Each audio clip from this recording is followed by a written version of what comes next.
local stories, information and events. This is KC News.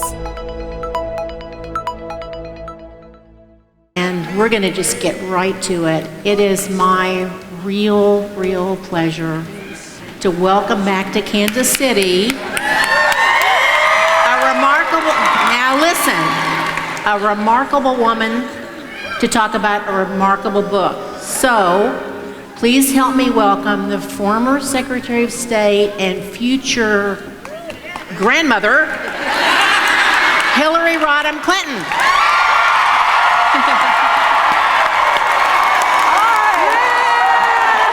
All right. That was great.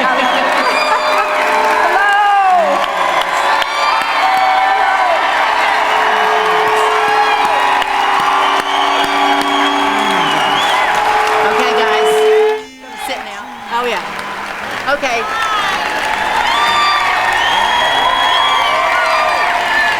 All right. Oh, my gosh. Okay, sit. What did I tell you? What did I tell you? Just like your kids. I told you to sit down. Told you to put your cameras and phones away now. Turn them off. Turn them off. Didn't I say how courteous and everything respectable that Kansas City is? There you go. Okay, behave. First, I want to just say something before we get started. I want to say something to the audience that's very important to me. Beyond what we were able to talk about this evening, there is a remarkable story in the pages of this book. It's a story of country, love of country, public service, but it's also about a woman who shares a piece of wisdom in this book about living your life. I have loved and been loved. All the rest is background music.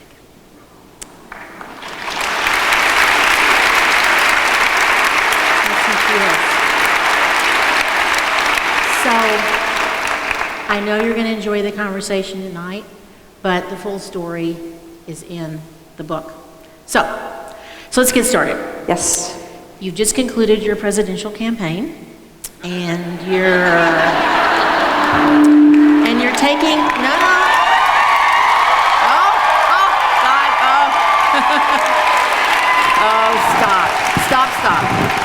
Stop. You're taking a nice walk in the woods with your husband. That's right. And the phone rings, and it's your opponent. And tell us about the opportunity that came after that. Well, first let me thank you for hosting this wonderful event. I apologize that we were somewhat delayed, but I've been looking forward to it because we had such a good conversation about my book, Living History. So it's a real treat to be back in Kansas City. I write in the book about a lot of hard choices. And the one that Vivian is talking about happened after the '08 election in November. As I write in the book, I ended my campaign in June of 2008 and went to work on behalf of then Senator Obama's campaign. And my husband and I together did more than 100 events, and we were so pleased and frankly relieved when he was elected. The Sunday, yes, indeed.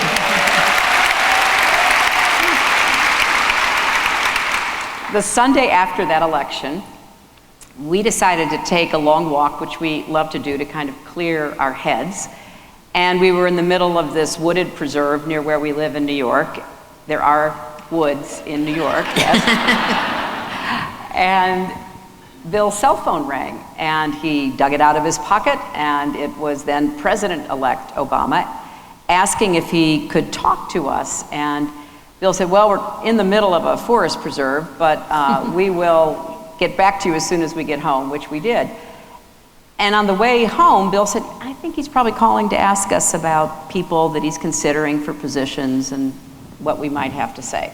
And sure enough, when we got home and Bill called him back, that's what he wanted to talk to Bill about. And then he asked to talk to me, and he said, I'd really like you to come see me as soon as you can. And I didn't think too much of it because I assumed that just as we had started talking about the campaign after my primary campaign ended and I was going back to the Senate in New York, we would be talking about how we would work together on all these important issues because then President-elect Obama was inheriting 2 wars and a terrible economic crisis. So he said, well, I want you to come see me as soon as you can.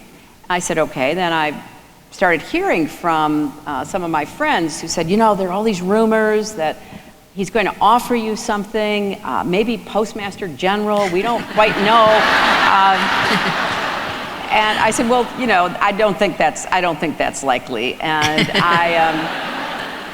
I don't really believe that, but I also don't want to leave the Senate. I'm looking forward to working with him in the Senate. Fast forward, I go to Chicago, which is where the transition headquarters were, and am ushered into this big room where the president-elect is waiting. And he, after how are you, small talk, he basically gets right to the point and says, I want you to be Secretary of State. And I said,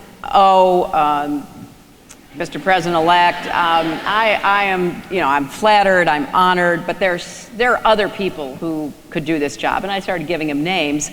And he said, no, I've thought a lot about this. I later learned he'd actually talked to some people about it earlier that fall. And he said, I have to spend all my energy on the economy, which is still in perilous straits. And yet we can't not pay attention to the rest of the world, especially at this time of global economic crisis, and you're the person I want. I said, I'm so flattered, I'm so honored. I was kind of like sounding like a broken record, and I said, but I really want to go back to the Senate. It is where my heart is. He said, well, I'm not taking no for an answer. I want you to think about this, and then we can talk again. So, well, that's all I did was think about it, and I was doing one of these on the one side this and the other side that. I was talking for hours to my husband and my daughter and a few other people. I called some of my colleagues in the Senate. But I was having a hard time getting to yes. So I thought it's not fair to him. He's trying to put his team together. So I called him and I said, President-elect, I am just not able to say yes, but I will do everything I can to support you. He goes, well, that's not good enough. I'm sorry, that's not good enough. I am not ready to take no for an answer. And I'm thinking, really? This is... Now, my husband later said to me, well, I did ask you to marry me 3 times before you said yes. And I said, yeah, I do remember that, too. I don't know what it is with these charismatic men that I'm acquainted with. So I thought, and meanwhile, his staff was not putting my calls through anymore. Rahm Emanuel, who was going to be chief of staff, said, he's indisposed, you can't talk. Indisposed? I could see he was working, around the clock. I stayed up all night because I knew I had to say one way or the other and convince him. I stayed up all night, and here's what I finally thought. I thought, suppose roles had been reversed. And for whatever reason, I had won and I wanted him to be in my cabinet because I was worried about what the country was facing and all the problems that we had to deal with very quickly. Of course I would want him to say yes. And I have this old-fashioned idea that when your president asks you to do something, you probably should say yes. So early in the morning, after a totally sleepless night, I did reach out and I said, look, I really need to talk to him this time. And I was still getting the runaround. I said, and I think he'll be glad I called. Oh, okay, fine. So when we talked, and I told him I'd be truly honored to serve, and I would do so, and we began talking about the challenges we were going to face. At the end of the conversation, he said, contrary to reports, I think we can be good friends. And as I write in the book, it wasn't just a professional partnership that we developed, really under very difficult circumstances, trying to make a lot of quick decisions and consequential ones, but it was also a friendship. So I'm glad I finally said yes, and I am grateful that I had this opportunity to serve the president and serve our country.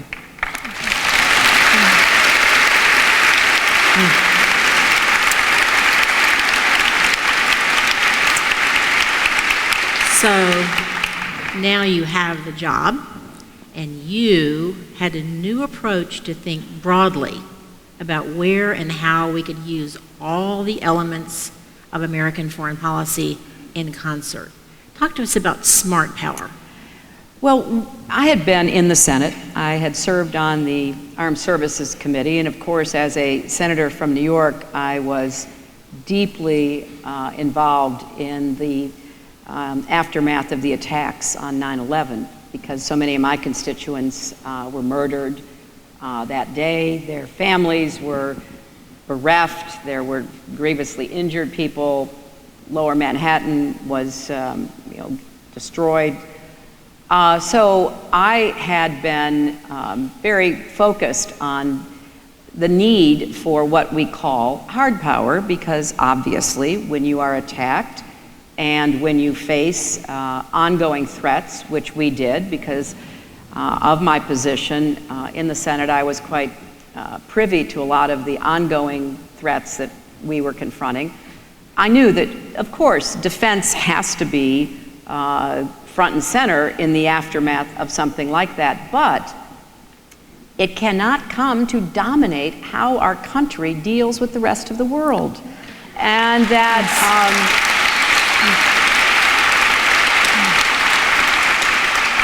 I wanted, from the beginning of my time at the State Department, to send a very clear message that we were going to integrate and better utilize all the elements of American power: diplomacy, development through USAID, and of course defense. And as I write in the book, I had a very good partner with the Secretary of Defense at the time, Bob Gates, because he too had seen what I had perceived, and that is that the rest of the world thought that we were acting in a unilateral way, and that the only means for us to try to solve our problems was military. So I sent a message that was meant to be both a principled position, but also a communication to the rest of the world, that we were going to use what some commentators had dubbed, quote, smart power. And instead of getting into a really unsatisfying debate between hard power, namely the military, and soft power, diplomacy, cultural development, foreign aid, those kinds of elements, that we would be much smarter in how we deployed our resources.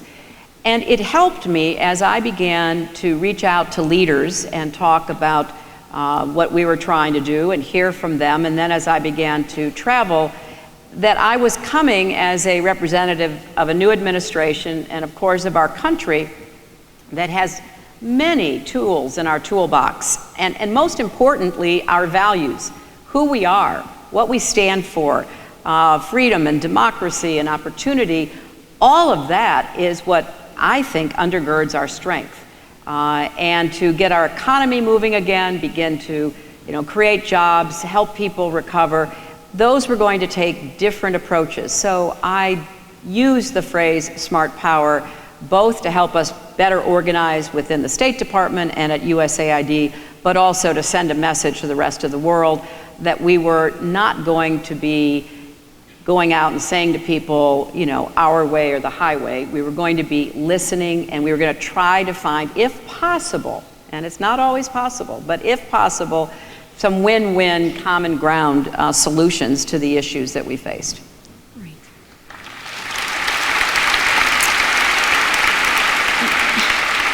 You write that in the history of foreign policy there has been a running debate between the so-called realists and idealists. You actually consider yourself a hybrid, sort of an idealistic realist. So Right. What's the distinction? Well, for me, and it is a long-running debate, and it is deeply rooted in different views of human nature, as well as the organization of societies, particularly nation states, And I am a realist when it comes to accepting the fact that people, at the end of the day, are going to act in their own self-interest and how they define it. And particularly nations are living, breathing organisms that have oftentimes millennia of history, sometimes only decades, but they have learned lessons, for better or worse, that they are now going to be applying when they look at their position in the world.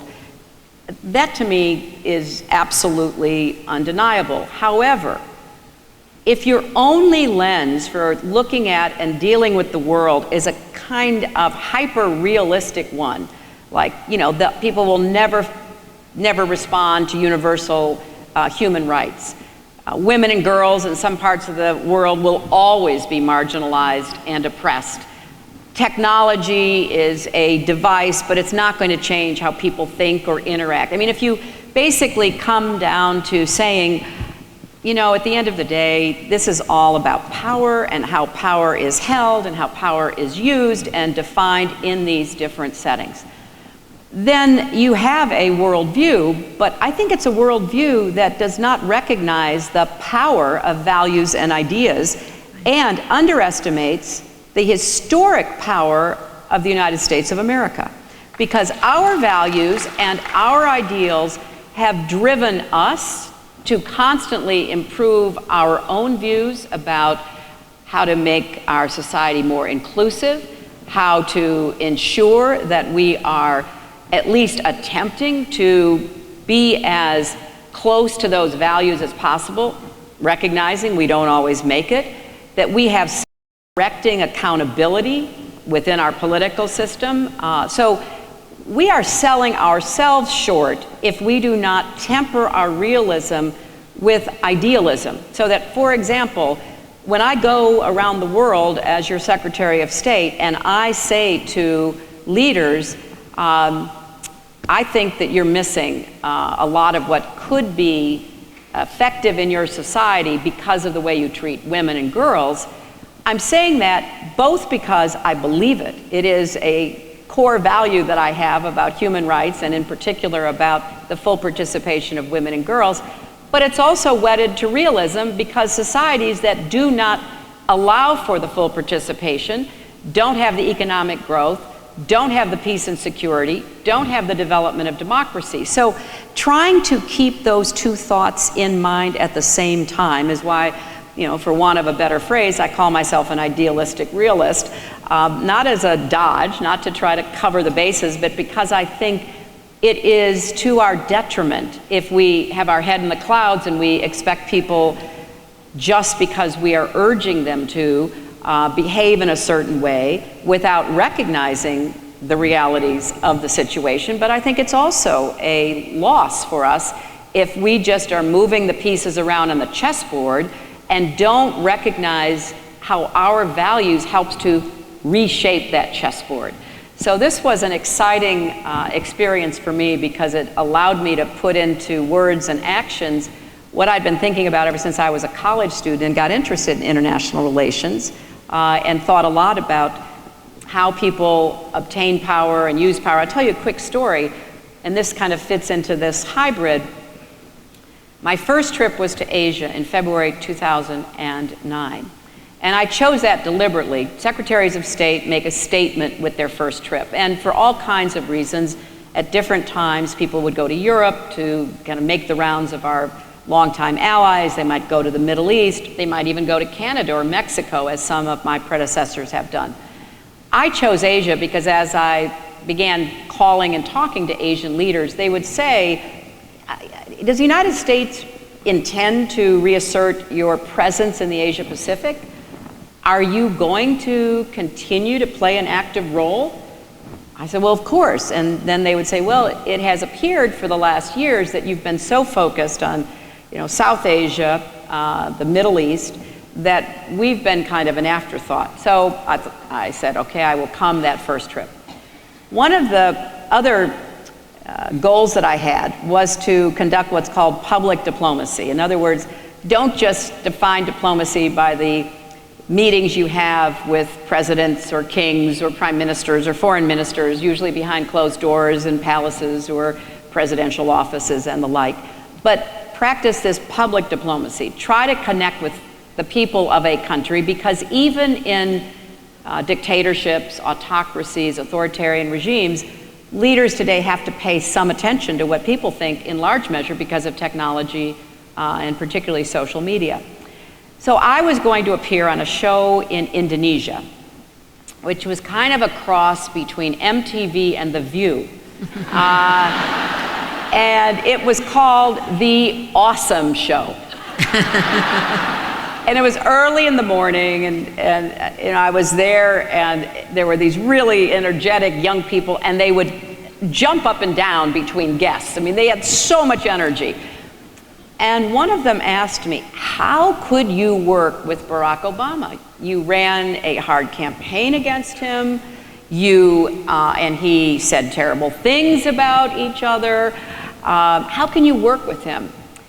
And I could understand their amazement. I mean, this is a very new democracy, like maybe 10, 12 years old, and they're trying to understand how it's supposed to work, and of course they look to us. And they also have the experience that if you're in an election, even if it's not the most valid election, if you lose, you could be exiled or imprisoned or even killed, not hired as Secretary of State. So there was a lot of curiosity. And I said, you know, the president asked me to serve, and I agreed because we both love our country. And we thought it important to put any personal concerns, any controversies behind us in order to serve the public good. And there was this real sense of digestion going on in the faces of the people. That was one of the most common questions I was asked from that first trip to my last trip. And that gets me back to the kind of realist, idealist difference. I mean, people were struggling to understand, how does democracy really work? What are the values? Another quick example, I was in Burma. One of our goals, and you'll read about it in the book, was to try to come up with a different policy toward Burma, which I had been hearing was perhaps on the brink of beginning to open up, and of course I wanted to push that. Aung San Suu Kyi is someone whom I deeply admire, has become a friend. So when I went to Burma, after we'd laid all this groundwork, I went to the new capital called Naypyidaw, and I went to the Parliament building, and I visited the lower house and the upper house, and in the big lower house, the Speaker of the lower house proudly announced that they were looking to America to learn how to run a parliament. And I felt really good about that. Yeah, I know. But you know, these things come and go, and you know, at base we are the longest surviving democracy, so I was pretty proud. And I said, well, how have you been doing that? And he just stood up totally straight and he said, we have been watching The West Wing.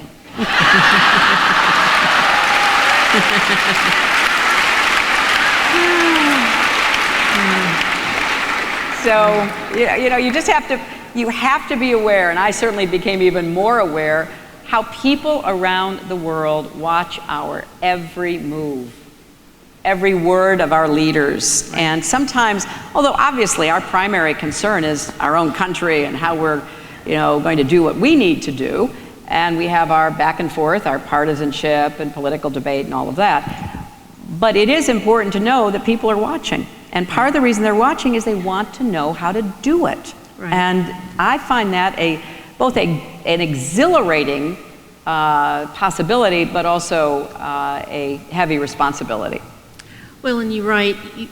In today's hyper-connected world, our ability to communicate with publics as well as governments has to be part of our national security strategy. So that's what you're talking about.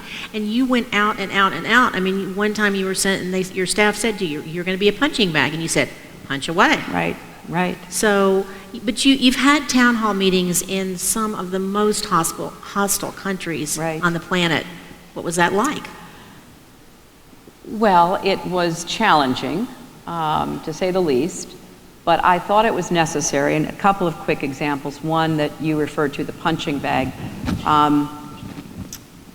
I was going to Pakistan for the first time, and as First Lady and as Senator, I had been to Pakistan. I went as First Lady when Benazir Bhutto was Prime Minister and struck up a friendship with her, which lasted until she was murdered.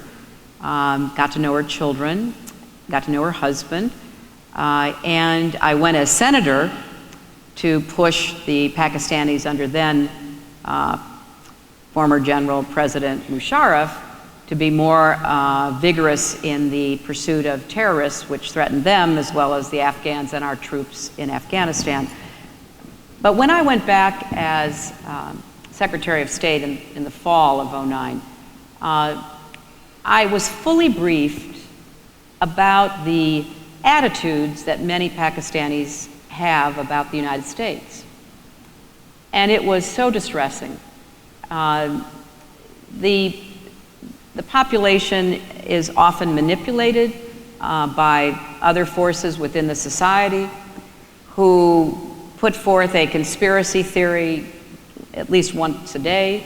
We had an excellent ambassador there, a career, experienced foreign service officer, and when I spoke with her, she recounted how hard it was to stay ahead of these conspiracy theories. The United States was responsible for everything that did not go right in the eyes of very significant players within Pakistan.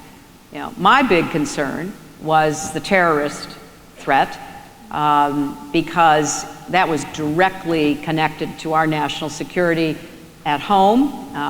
Some of you remember, the so-called Times Square bomber who had been trained in Pakistan, thankfully prevented from exploding a vehicle in Times Square not so long before.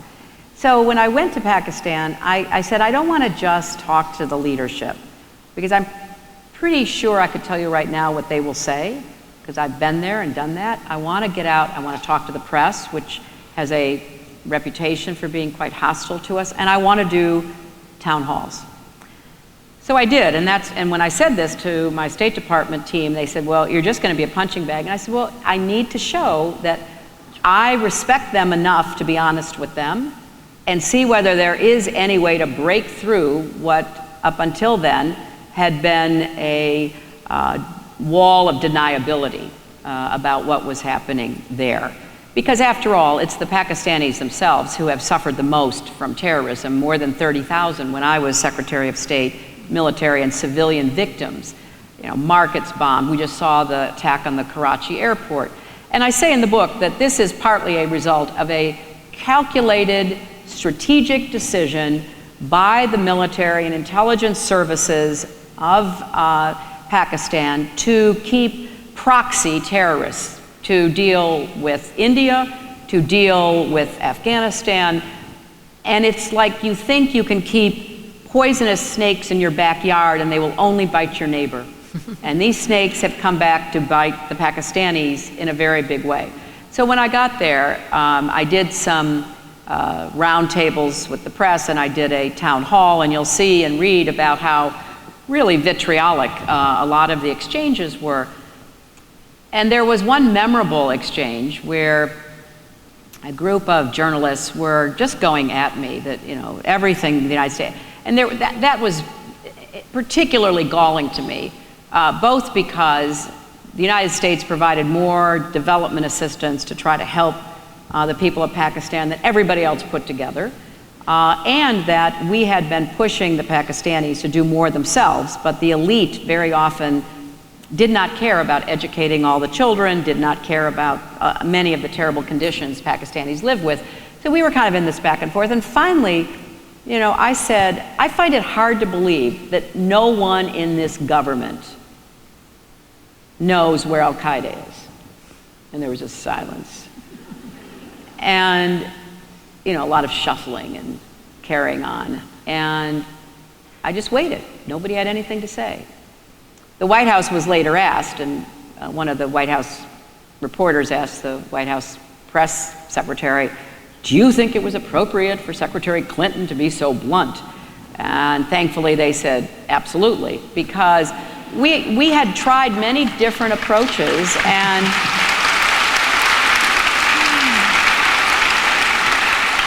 And it wasn't working. I mean, the Pakistanis had some legitimate concerns going back to the 80s, and what we did with them to drive the Soviet Union out of Afghanistan, including arming mujahideen, one of whom was Osama bin Laden. So the Pakistanis had legitimate concerns, but their approach towards solving the problems that their own country faced were very counterproductive. I talk about some of the other town halls that weren't quite so, so grim, and we can get back to bin Laden if you choose, Vivian, but otherwise I would be at a women's college in South Korea, and there'd be thousands of these incredibly bright young women, and they would ask me anything, like, how do you define love? Well, I don't know, let's try. And I particularly appreciated the town halls with young people because what I had seen from all the research that I analyzed upon becoming Secretary of State is that our world is more than half young, under 35, and in some countries, the population up till 25 is 50% or 60%, and many of those young people did not know very much about the United States. They did not know that the US defeated fascism in World War II. They did not know that the US had been in the Cold War and ended up seeing the dissolution of the Soviet Union and the defeat of international communism. They did not know that in many parts of the world it was American scientists and researchers and charities and faith groups and others who had consistently tried to help improve lives. They didn't know. So any chance I got to go to an audience of young people, I immediately said yes, so that I could be in some way trying to explain to them our values and how we try to make decisions, but also how we try to empower and help people everywhere. And you share some stories, several stories, a lot of stories in the book about all the people you've met along the way. You've met some great friends, made some great friends, and tell us a little bit about your fellow fashion icon and identical twin in Germany. Well, I am an unabashed admirer of Chancellor Merkel. I first met her in the 1990s and had stayed in touch with her off and on. She and I even were on a TV program together once in Germany. And I just really enjoy her. And so she knew me quite well when I became Secretary of State, as I did her.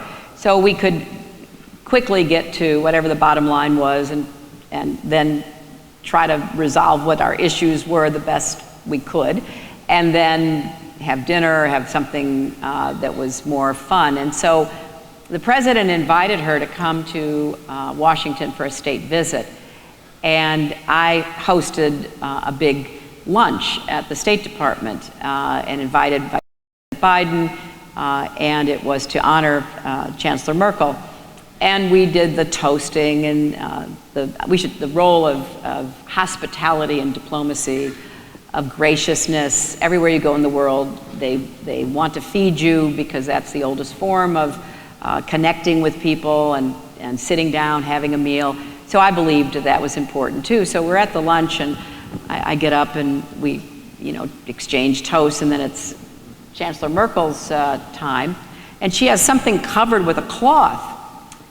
And she said she'd brought this gift for me, and she takes the cloth off, and it was the front page of one of the biggest German newspapers.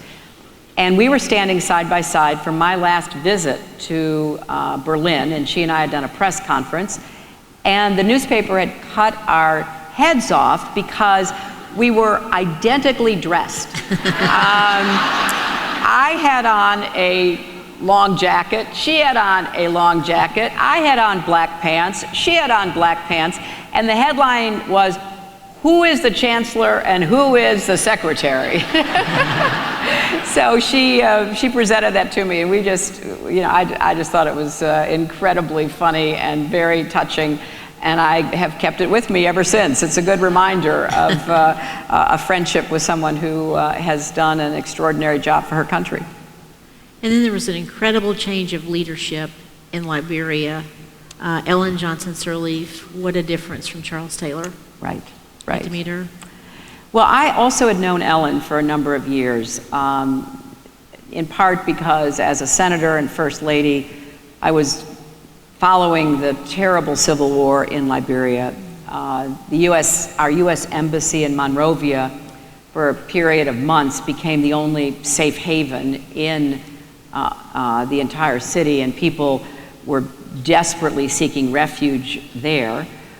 So when she was elected president the first time, we were all just extraordinarily gratified that someone of her integrity and her commitment would be elected president. There was, for any of you who are interested, there is an extraordinary documentary that really shows the path to Ellen's victory by demonstrating what it took to end the Civil War. What it took was the women of Liberia coming together and basically saying, enough, you must stop. Now that sounds pretty simplistic, but that's what happened. Muslim women and Christian women joined together. They began sitting out in front of a big fish market in the capital. Their numbers kept ballooning. They began to put a face on the horrors of that civil war, talking about what had happened to their husbands, their sons, their daughters themselves, because even Ellen was picked up at gunpoint, thrown into a cell, fearing for her life until she was released, and then being exiled, as she was several times. So this documentary shows how the women kept saying, we must have peace, we demand peace, and finally the warlords agreed to a peace conference, but not in Liberia, in neighboring Ghana, in the capital, Accra. And the women were worried that they'd all go, they'd stay at a nice hotel, they'd eat and drink, and nothing would happen. So a large group of them got themselves to the hotel where the peace conference was happening. They blocked the doors, they blocked the windows, and they said, you will not come out until you have made peace. And so this documentary is called Pray the Devil Back to Hell. And it is because it also depicted the roles that the church and the mosque played, where these women just would flood in and they would pray and they would sing and they would demand peace. So Ellen was, I went to see her as soon as I could as Secretary of State, and in her very business-like way, she said, well, you know, we're going to be paying down our debts, we're going to be trying to restore agriculture. There was not a living, there was not a live cow or other livestock left at the end of the Civil War. The country was just devastated, and she had a huge amount to do. So when I came, we met and talked about what we could do to help her, and then she asked me if I would speak at their parliament. She said, because I've got to keep the parliament on board with all my changes. And as we were talking about the speech and my going over to do that, she said, I have a lot of former warlords or their first lieutenants in the parliament. So just be prepared, because you'll be speaking in front of an audience that includes people who had a very bad record in the Civil War. So what she wanted me to do was to sort of explain what Liberia needed to do, applaud the progress that had been made, enlist their support, all of which I tried to do. It was a great ceremony. You all are familiar with the State of the Union, when the doors fly open, you know, Mr. Speaker, the President of the United States. Well, the way they did it in the Parliament in Liberia was, you know, beating drums and calling through big conch shells and other instruments. And it was very moving to me, because here they were in this parliament trying to find a way forward. So when Ellen ran for re-election, and it was by no means a sure thing, the women of Liberia once again came out to support her and to support her priorities. I went to her inauguration, and they have a long way to go, but the stability that has been brought to their country, the role that women made in enforcing, first getting and then enforcing a peace agreement, gave me a lot of hope that if they could just keep moving forward, and with good leaders hopefully following Ellen when her term ends, because she's term limited, they can try to make up lost ground from the horrors of their civil war. I love the story about the women, because there's another woman from Northern Ireland that you quote in the book where she says, it takes a woman to bring men to their senses sometimes. Yeah. Yes. Well, the only thing I would add on this is, of course, I promoted women and girls as an integrated priority within our diplomacy. But I could tell that people's eyes would roll in many places when I said that. So I made a big push to marshal additional evidence on the economy, on social indicators, educating women, you have educated children, on and on. But one area that I was somewhat surprised to learn more about was in this area of peace and security. The role that women must play in bringing about peace and in maintaining it is very clear to me in light of the fact that most peace treaties don't last. They are usually in some way the result of a negotiation with the fighters on both sides, whether they be government fighters or two bands of insurgents coming together. And what we have seen too often is that an insurgent has a hard time making peace, but even if he makes peace, he has a hard time knowing how to keep peace. There's a great story about some warring elements in Darfur trying to resolve boundaries and all kinds of problems, and they were hung up on fighting over who got which side of the river and who had access to the river. And there was a woman, not part of the formal negotiations, who was in and out of the room, and she finally just stopped and she said, I know that river, it has dried up. Oh. So it no longer became such a prize and they could move on to other things. But in many of the areas that I've been directly involved in, and Northern Ireland was one of them, because I worked extensively with the women of Northern Ireland, women must be viewed as peacekeepers. And one of the exciting developments coming out of my secretariatship is the first in the world center on women, peace, and security. It's at Georgetown University. My partner, Milan Verveer, who I write about, who was the first ever ambassador for global women's issues, is now heading it up at Georgetown, and people are starting to pay attention. So sometimes it just takes a lot of persistence and brave women like Ellen Johnson Sirleaf and others who will exemplify what it means to be an active player in bringing about and keeping peace, and there's nothing more important than that.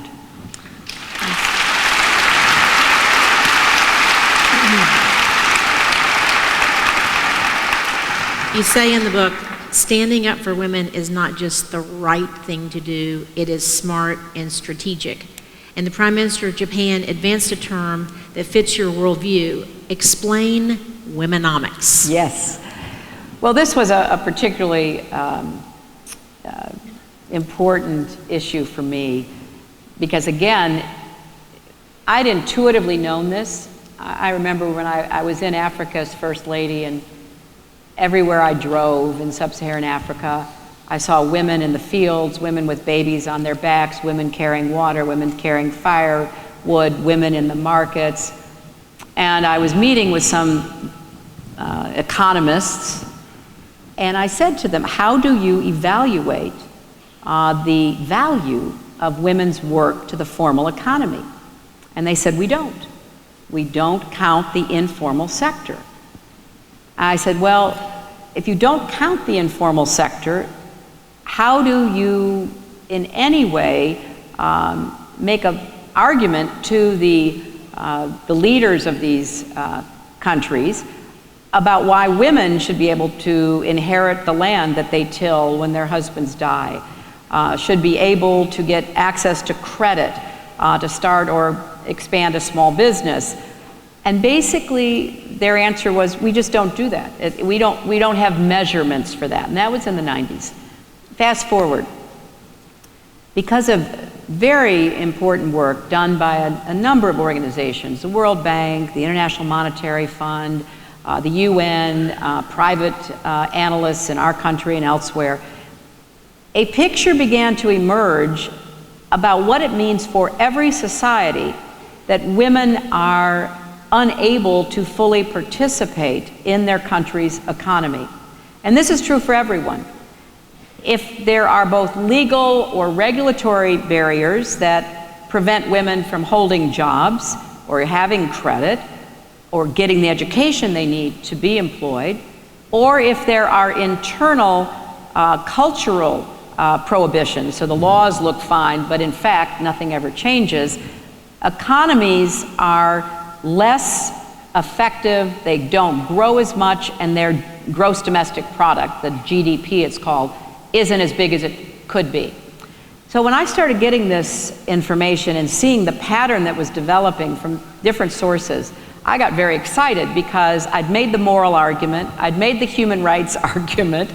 I had been, ever since my speech in Beijing in 1995, driving the point that human rights are women's rights and women's rights are human rights, and we had made progress, but we were stalled. And I made a big speech pulling together all of this information in preparation for something called the Asian Pacific Economic Community. And the work had gotten so sophisticated that individual countries could calculate how much money they were leaving on the table in their economy because they had these obstacles to women. There are 100 countries in the world that close hundreds of jobs to women, and many others who have these ceilings that women can't get through. So when the new Prime Minister of Japan came into office, Prime Minister Abe, he came into office on a promise that he would revitalize the Japanese economy, and it had been stagnant in what was called deflation, a huge debt, trying to figure out a way to stimulate it, but it was not moving. And so he started making speeches, and he talked about knocking down trade barriers, and he talked about different accounting and what the central bank would do. But then the catchiest part of his remarks were, we have to encourage more of our educated women to enter the workforce, because there were a large segment of the population who were educated, but who were unable, because of the way the Japanese economy and Japanese society was structured, to contribute to the economy. And then Prime Minister Abe said, if women economics were to be followed, the gross domestic product of Japan would go up, I think it was 9%. Well, that caught people's attention. And he began writing op-eds. I think one was in the Wall Street Journal. I communicated with him on this because, of course, I was pleased that he was making an economic argument. But you can go around the world. Now, in places where women have been held back, where the economies are often corrupt, crony-heavy, where education hasn't kept up, on and on, like Egypt, if women were able to participate, the gross domestic product of Egypt would increase 34%. So we're talking about real money, as they say, and yet this is true even in developed countries in the West, Europe, United States, Canada. We have certainly knocked down a great many, if not nearly all, of the external barriers. I remember when I was in college and law school, when I was growing up even younger, there were just blatant barriers. There were lots of jobs, lots of positions, lots of opportunities that women just were not welcomed to. We've knocked down a lot of that, but as my friend Sheryl Sandberg writes in her book, Lean In, we still are coping with trying to break through a lot of the internal cultural, almost psychological barriers that girls and women still face. But it's nowhere on the scale as it is with countries in Asia or developing countries. So I was very excited when he coined that phrase and when he began to advocate for more inclusion for women in the Japanese economy.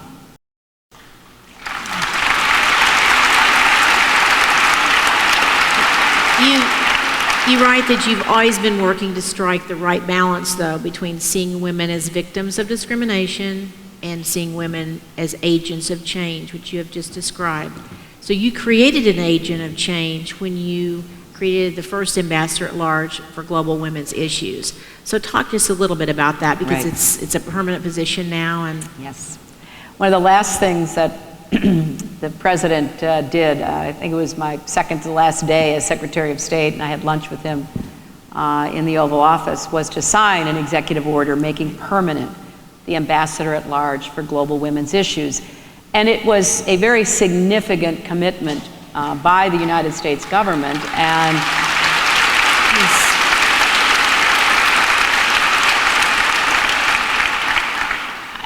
I believe sent exactly the right signal to everyone that these global women's issues were important to our country, and not just because we believe in equality of opportunity and we've been struggling to have a more perfect union and bringing in women and girls and other groups of Americans, but also because it's smart.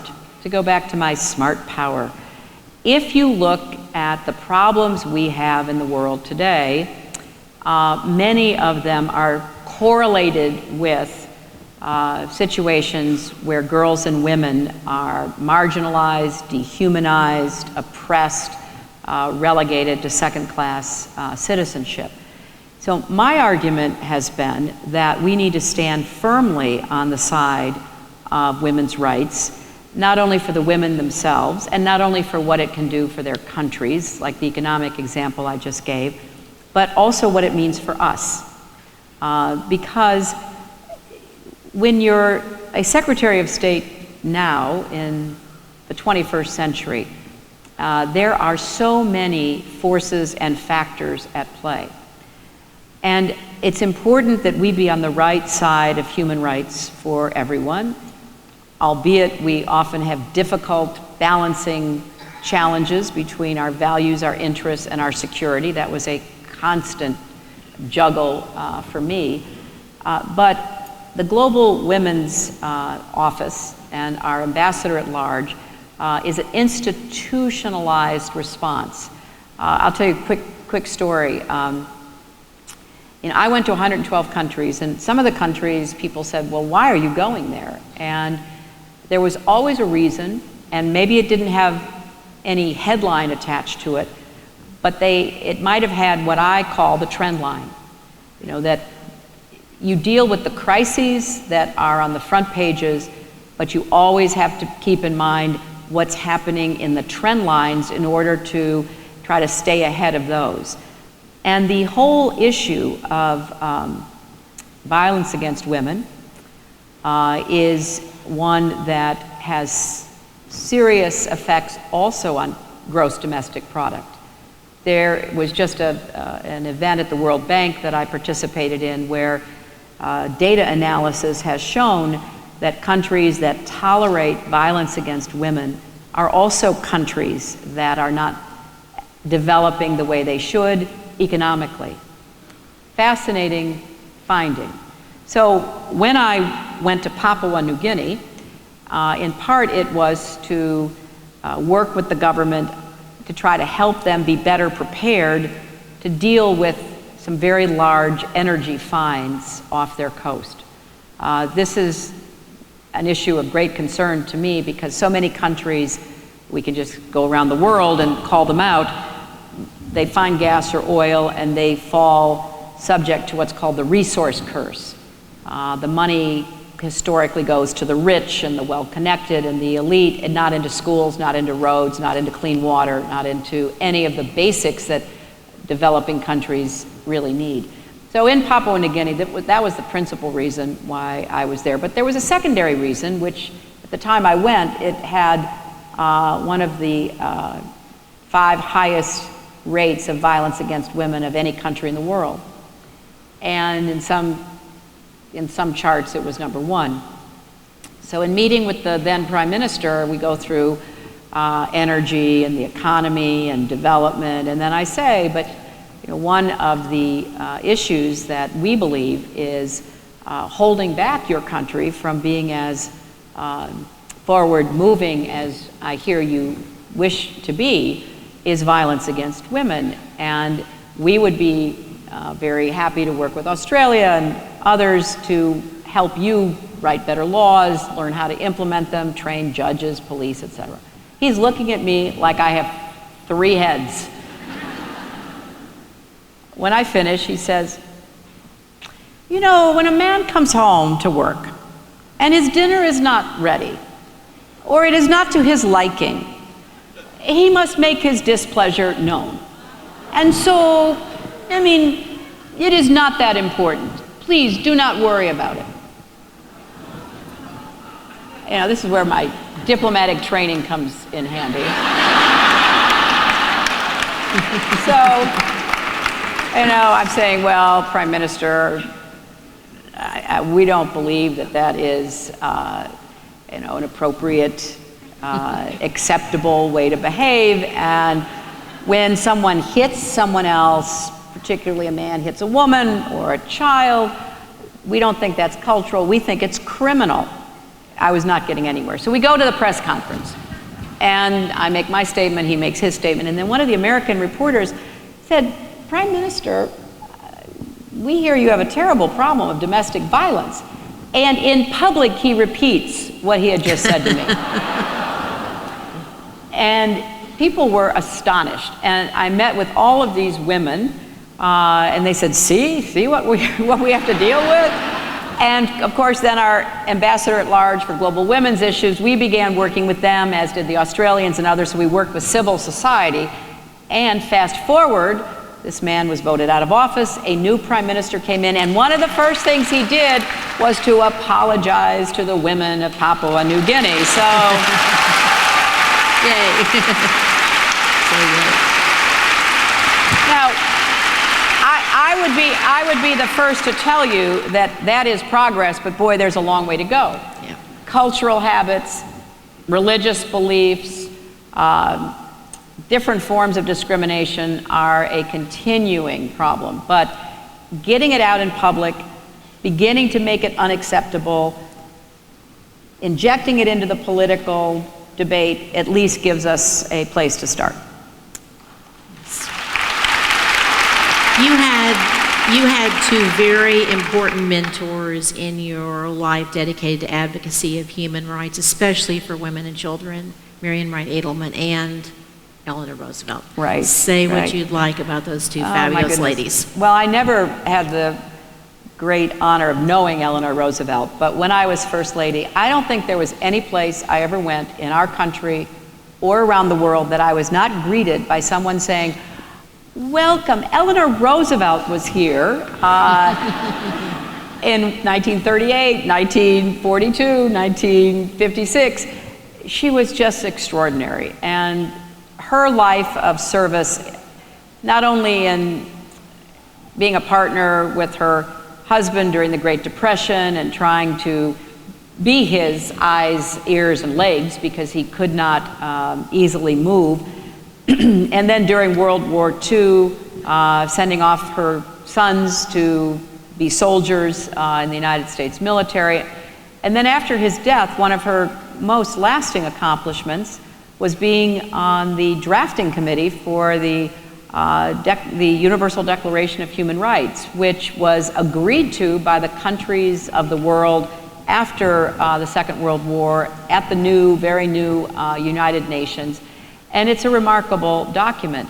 She also understood how hard it was to be a woman in public life. And 2 of my favorite sayings that I have borrowed from her. First of all, if you are a woman and you wish to be in the public arena, you should grow skin as thick as the hide of a rhinoceros. And secondly, A woman is like a tea bag. You've heard this. A woman is like a tea bag. You never know how strong she is until she's in hot water. I love that. So I deeply admire her. And as Vivian said, when I was in law school, I was at Yale Law School, and I was a freshman. And I saw on the bulletin board, there used to be things like bulletin boards for young people. They may not have ever experienced a bulletin board, but there was a notice up there that Marian Wright Edelman, a Yale Law School graduate, first African-American woman to pass the Mississippi bar, working for the NAACP, was coming to Yale to give a lecture. So I immediately went over and heard her speak and was so impressed. So I go up to her afterwards, and I said, I'm a first-year law student. Could I work for you this summer? And she said, well, you could, but I have no money to pay you.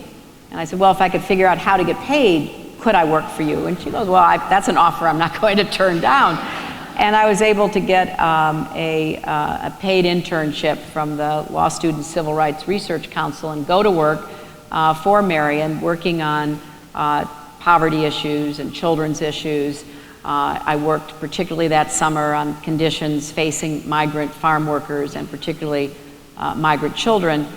A concern of mine ever since I was growing up in Chicago, because again, it may seem unreal, but back when I was growing up in Chicago, we had still huge farm fields all around the suburb where I grew up, not very far out of the city, and they used migrant workers who were on the path from Mexico up through Texas into the Midwest, and when they finished in Chicago, they would go to Michigan. And our church had a program to support the migrant families, and I was a babysitter for the migrant children on Saturday morning while their parents went out into the fields. And at that time, if there were older children who were in school, they also were in the fields, and so the babies and the toddlers would be left behind, and they needed watching.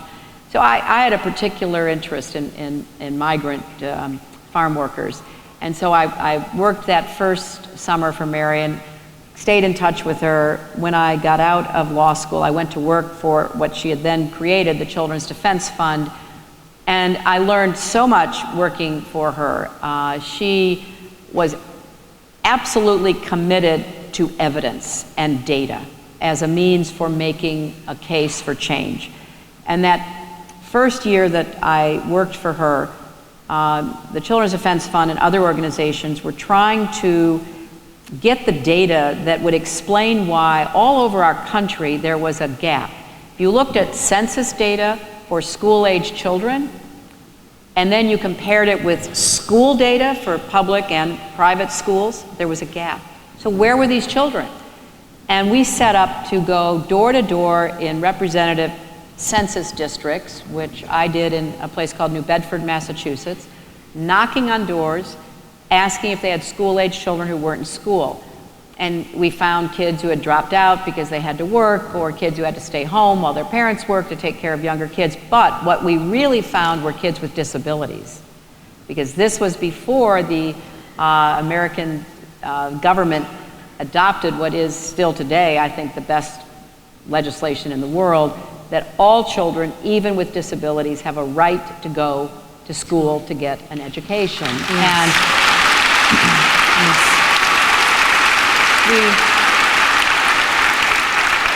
we combined all our data, and those were the days of handwritten charts and adding machines, and we presented all this data to the Congress, and it was my first experience in seeing how you had to know what you were talking about. You had to have information, and I still think that's the best way for people to make decisions, which is why I also bemoan in the book what I call evidence-free decision-making, which we have too much of today, and we need to get back to actually looking at what the evidence tells us. Yes.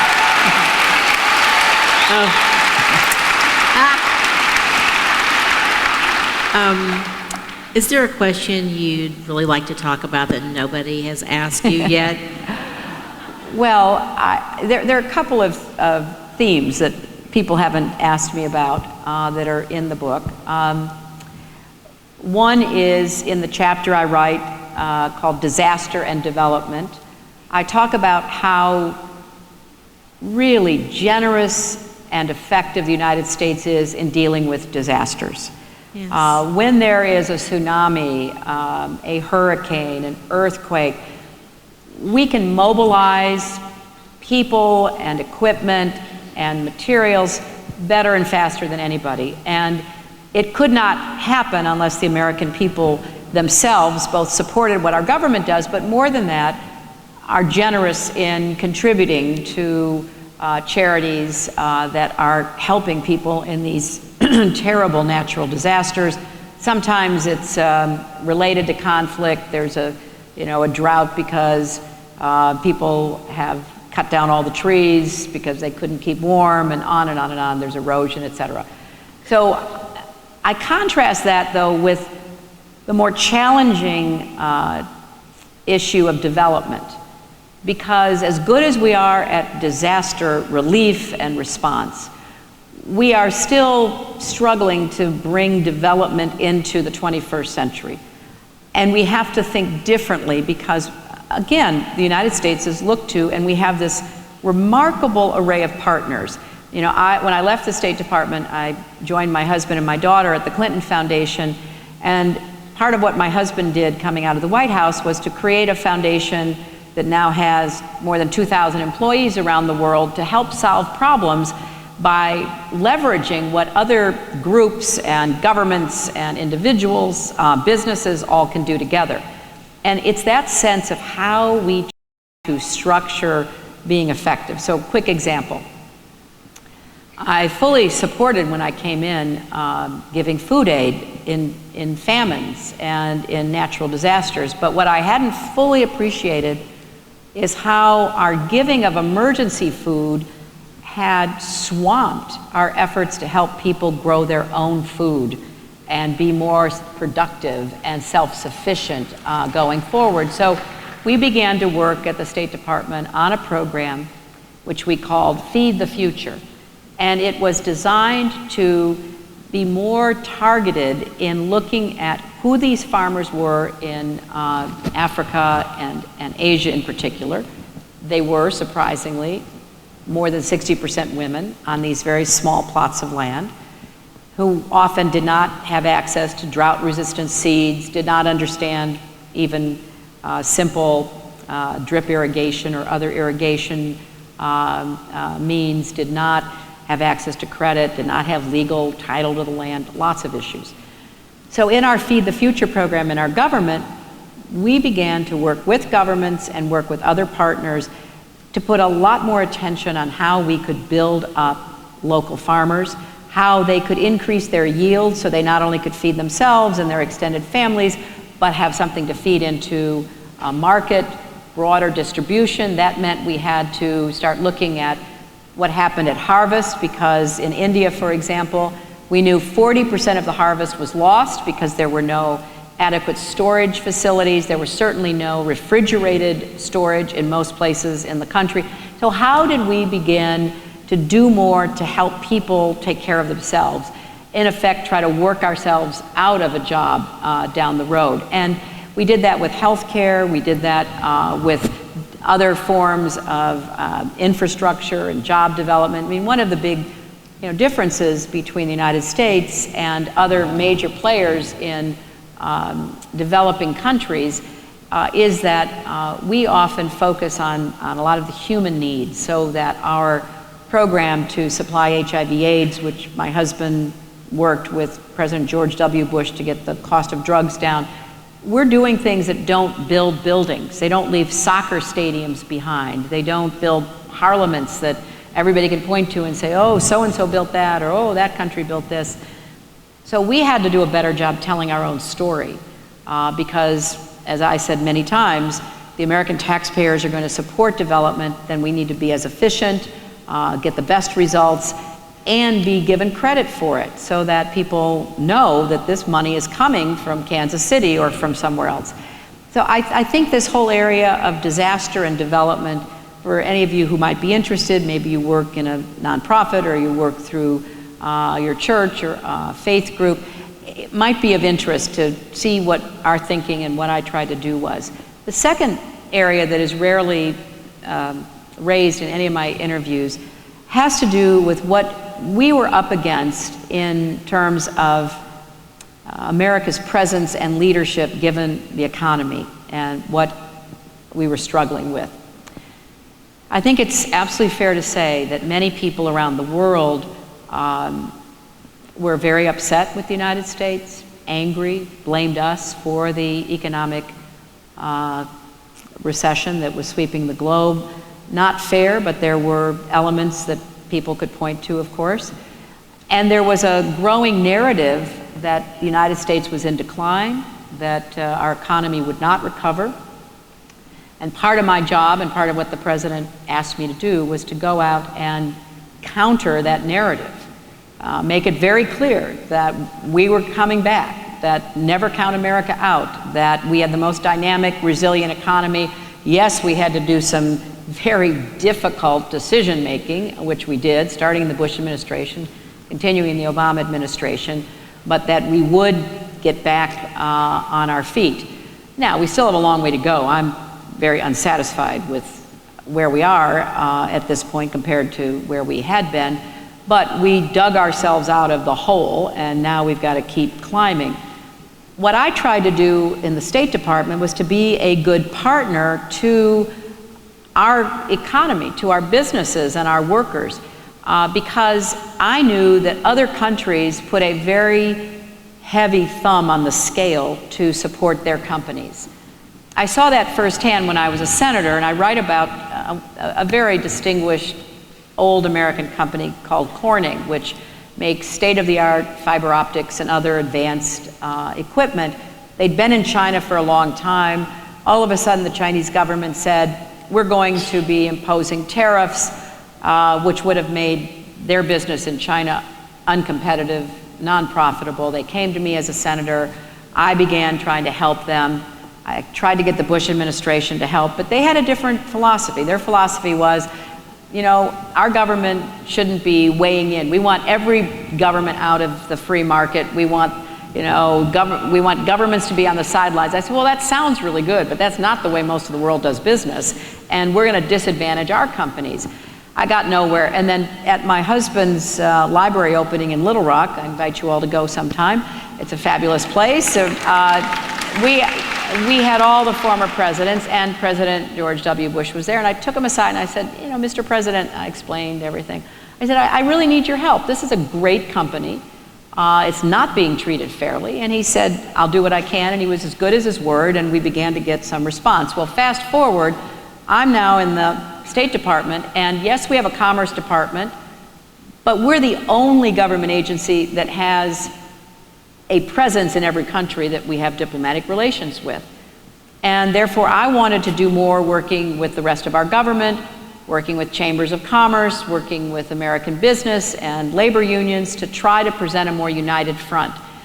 And I did that. I mean, I was absolutely traveling the world, making the case for American businesses. And I was doing it both because I was offended by the unfairness that I saw in many different markets, where companies felt like they were shut out or disadvantaged. I mean, there was a contract that, you know, GE had fairly won in Pakistan for locomotives, and a Chinese state-owned company took them to the Pakistani court, stopping the contract from going forward. And there was so much of that, and it was hurting American jobs and American businesses. And so I have a chapter, and it's a chapter about trying to level the playing field. Now, I will say one other point about this. While we were kind of working hard to get ourselves back in the saddle in the economy, we were promoting exports, and we actually did a good job in upping American exports. Lots was happening. But in July of 2011, I was in Hong Kong for a pre-scheduled speech to a big business group, partly to, you know, work on more investments in America, more job creation here at home. And it was right at the time where some in Congress were calling for us to default on our debt. And all of these business leaders from Asia were lining up and asking me, what does this mean? Could the United States throw away the greatest credit in the history of the world? You always pay your debts. And I was saying, oh, don't worry about it. We're going through a little bit of a political battle, but it'll turn out fine. And I, had my hands crossed, my fingers crossed behind my back. And at the time, as I was talking with these business leaders, they were bewildered. They didn't understand our system. They didn't understand what was going on. And so they were willing to accept my and others' reassurance that, oh, it would be fine. Fast forward, I'm out of office. It's the fall of 2013, last fall. And not only are some of these same voices saying, oh, we're not going to raise the debt limit. Remember, this is not for future spending. This is for spending the Congress has already approved of. That's the way it works. Oh, we're not going to pay. And not only that, we're going to shut the government down. So I say to my friends in the State Department and other places, I said, could I take a look at what is being said around the world, not just in the English press, but other languages. And what had been bewilderment 2 years before was now contempt. And that was manifest when the President of the United States had to cancel an important trip to Asia to attend something called the East Asia Summit, which I had pushed to get us into so that we could be at the same table on a lot of these economic and strategic issues. And because the government was shut down, the President could not go to the summit in Asia. President of China was there, Xi Jinping, Vladimir Putin was there, and they could not be happier. The reports I got was how they were just basically going around saying, look, America can't govern itself. Its political system doesn't work anymore. We have a system where we can get things done. Look to us. And there was even a statement by a high-ranking Chinese official, which was forwarded to me, saying it was time to de-Americanize the world. It was time to look for another currency to be the reserve currency that the dollar has been in the world. Now, thankfully, that disaster was also averted, but I was able to see our country from a very interesting and important vantage point. I sometimes felt like people around the world followed what happened in Washington more than some of us do, because they followed it almost day by day, minute by minute, especially if they thought it was going to affect anything that was of interest to them, and the global economy is. So in my chapter, I felt like I was kind of in an alternative universe. I'm out there saying, invest in America. We have the most productive workers, which we do. We have the soundest financial system, rule of law, independent judiciary. Money still floods in to buy our government bonds. America is the place you should be. And there was some evidence that countries were beginning to move manufacturing back and all the rest. At the same time, people are looking at our political system and scratching their heads or even saying, time to move on. And part of what I want people who read the book to think about is how we maintain our leadership at home and abroad. It is so important that the United States continue to make hard choices in our own economy, make it work for everybody, be able to look at evidence and have a reasoned debate, to set an example for ourselves and for others in these new democracies, because it's important to us. It's important, as Vivian said, I'm going to be a grandmother, so I'm feeling even more of a commitment to the future, but it's also important because America matters to the world. And the world, in our increasingly interdependent world, the world matters to America. So I hope that as people read the book, you'll be thinking about the role not just leaders play, because that is not the way we've ever maintained our greatness as a country. I mean, what is so unique about us is the role that citizens play. that small and medium-sized businesses play, that localities play, and this great big quilt of America works because people are all making their contributions. And we can have vigorous political debates. That's part of our DNA. Sometimes one party's up, another time another party's up. We do that. But what we can't afford to do is to undermine the democratic process by arguing that compromise is a dirty word and that some people in public life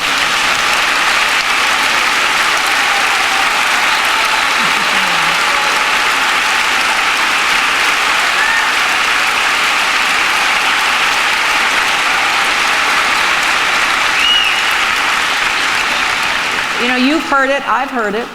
They proudly say they will never compromise on anything, as though they had all the truth. I mean, a direct channel to the divine, and that is not who we are. I have been in countries where dictators, autocrats, people, theocrats who claim that they and only they have the truth.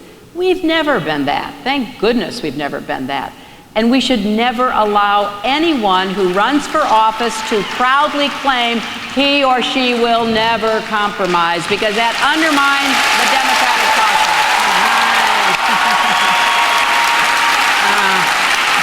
Very good.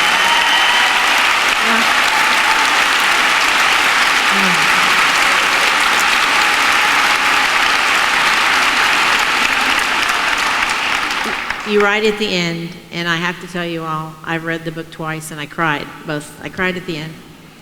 No one had a bigger influence on my life or did more to shape the person I became than my mother. What would Dorothy Rodham be saying to you and Chelsea and the rest of us this evening if she were still with us? Well, I lost my mother while I was Secretary of State, and she had lived with us in Washington for about 10 years. And it was such a joy for me to be able to come home from the State Department, come home from a long trip, and have my mother there. And my daughter and she had such a close relationship. They talked every day, and Chelsea would come to visit her as often as she could, and her other grandchildren were in the Washington area. So it was just such a rich time in both of our lives, and thankfully she was healthy until the very, very end. And she would probably, she gave me lots of advice, let me put it that way. She, she would probably be critiquing the book. She was a great reader, and she would be saying, well, I'm not sure you explained that well enough, or could you have used another example? I mean, she would have given me really good, constructive criticism and feedback. She would also be very grateful that I had this opportunity to serve. She used to watch the news, and she would be very worried about everything going on when I traveled. And so she'd be happy that I'm not traveling as much. That was one of her big concerns. But my mother had such a difficult childhood, which I write about in the book, because I was amazed when I became a teenager and started understanding what my mother had gone through, how neglected and abused and abandoned she was by her then teenage parents, who were totally unready for responsibility for either her or her younger sister. How when they divorced, when my mother was 7 or 8 and her sister was 2 years younger, neither of them wanted the girls, and the only place that would take them in back in the 1920s, extra mouths to feed, were the paternal grandparents in California. So they were living in Chicago, and my grandparents, I never knew my grandfather, I did know my grandmother, they put these 2 little girls by themselves on the train in Chicago and sent them to Los Angeles. I learned about that, and I had a hard time really grasping it because I had such a wonderful, stable family. You know, my father was a small businessman. He worked really hard. My mother was a homemaker who was constantly reading and taking college courses, and so supportive of our family.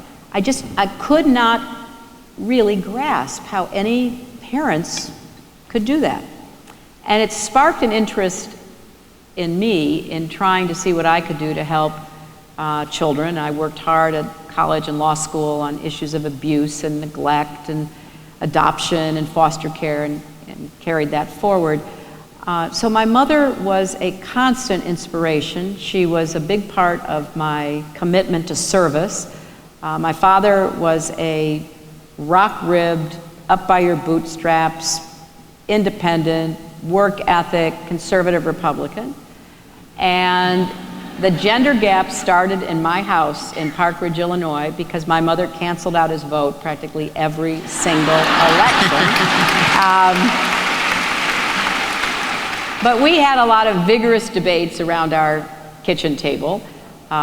We just had a terrifically rich, loving, high standard setting, upbringing, and she was at the center of all of that. She had so many young friends. She became friends with a lot of Chelsea's friends, and young people were always at our house in Washington. They would bring her ice cream. They would come by to watch The Sopranos or Boardwalk Empire with her, or tuning in to Dancing with the Stars. I mean, she had her regular programs and people knew and they'd come and be part of that. So I think she would be grateful that I've had this chance, but she would be very quick to say, don't let any of this go to your head. You know, you have to be rooted in your values, your faith, who you are. She told me when I was a little girl that you know, I was responsible for my actions and I would have to take responsibility for being the, you know, as she would say it, making the choice, the hard choice. Would I be the lead actor in my own life or a bit player in somebody else's? She was always filled with hard-won lessons from her upbringing, and I think she'd like the book. She'd particularly like the picture in there of Chelsea's wedding.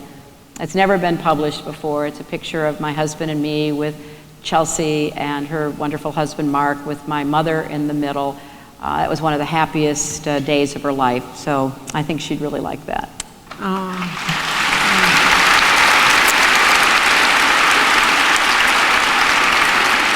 This really spoke to me when you asked her how did she make it through all the times. Right. And she said, at certain points in my life, people showed me kindness. Right. So what I want to say to you tonight is, thank you for coming and sharing time with us this evening. Thank you, Vivian. Thank you. Yes. Thank you all so much. Thank you. Local stories, information and events. This is KC News.